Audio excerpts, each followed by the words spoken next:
So I want to go into one of the statements you had in your paper. I'm going to read it out real quick.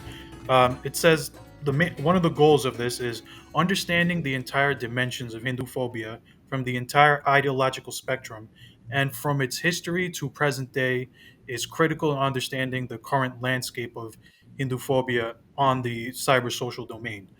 So I think we've kind of covered this in multiple parts. Maybe we can kind of bring it all together. Like, what is kind of the link to it's kind of going back to like the colonial tropes. How do we kind of tie everything together to understand how all the different ideologies view us and like kind of what its history is and like where does it go from here? How do we respond to it? It's a really good question. It has.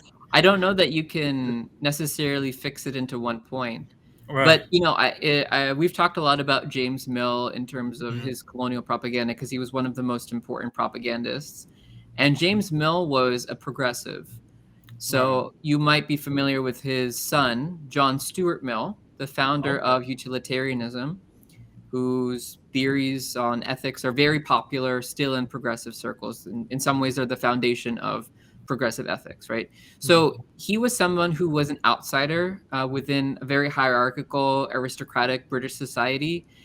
He was somebody who wanted to reform British society before he started studying India.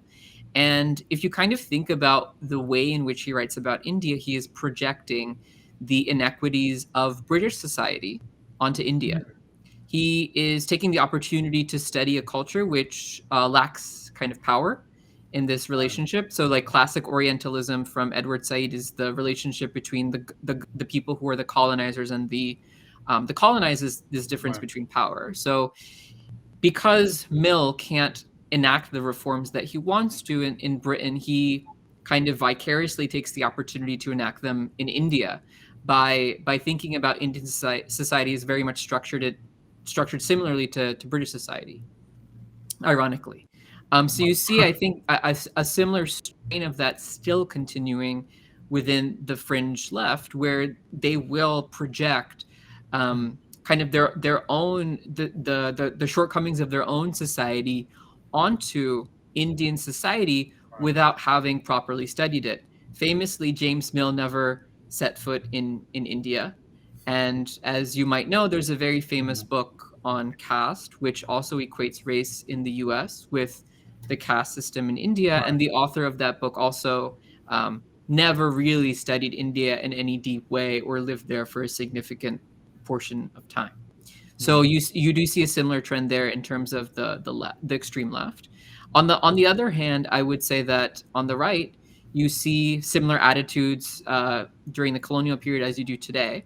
So you see Baptist missionaries using similar language um, to Mill to spread this idea of Hinduism as heretically evil because they want people to convert to Christianity, and they Mhm. want to assert that Christianity has a civilizing right to be present in India through the British colonizers. And you do see, I think, similar language still being used by evangelical and missionary organizations still today about why Hinduism is fundamentally evil and why it needs to be the case that Christianity is indeed how um, the souls in India can be liberated. So Wow. again, you see a clear line between these two ideologies. They Right. don't Right. necessarily intersect, though. Their intersection happens in conveniently picking up language that one side or the other uses towards advancing an argument that is convenient for them to make at any given point of time. So I just, sorry, I know I'm taking a long time, but one No, really that's important quote, I think, if people want to learn more about this, I think Michael Altman's book, Heathen, Hindu, is a really good resource for understanding how a lot of these tropes Mhm. spread in the US.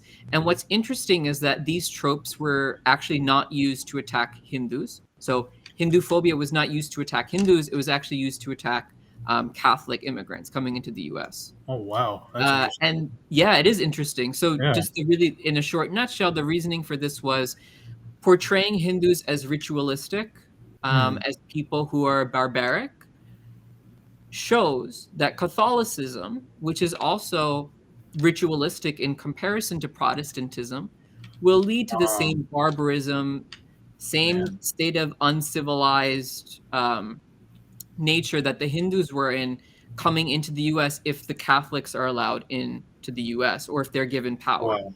Wow. So Altman has a very important, or not very important, but just a really illustrative quote where he says that representations of Hindus reinforce notions of America as white, Protestant, civilized, and democratic Hmm.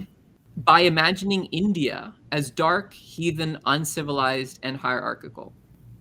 And these tropes were, of course, used by the Protestant Yeah. evangelists, but they were also used by people who were progressive, like James Mill in Britain. And according to these representations, Altman continues, Hindu religions led to despotism, and American Protestantism led to freedom. Hmm. And I think this binary as Hinduism equals despotism, American Protestantism equals freedom does inform, I think, a lot of the discourse that we see as relates to India. At least if you were to think about that binary or that dynamic, a lot of the narratives or a lot of the disinformation we see about contemporary India starts to make a little bit more sense.